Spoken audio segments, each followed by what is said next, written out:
Kinakabahan ako. First time ko gagawin to ever in my whole life. So, na-excited ako kasi panibagong, parang isa siyang bagong pangyayari sa akin na gagawin ko. Nag-rehearsals ako, nagbuwis buhay rehearsals ako, and also, pinapakinggan ko palagi yung kanta. Mas na-pressure ako kasi lahat ng tao, super game, super all out. Eh ako, minsan lang naman ako, magaganito, so sabi ko, might as well, mag-all out na din ako, I guess. Siguro ang edge ko, yung mga pinili kong kanta, talagang alam na alam ko. Kaya siguro, mas kaya kong i-lip-sync.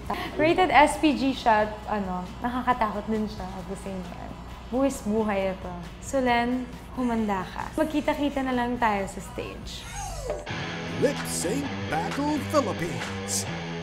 Nag-enjoy ka ba sa aming video? Click here to subscribe para makapanood ka ng iba pang video na magugustuhan mo. Click na, dali, Now dali. na.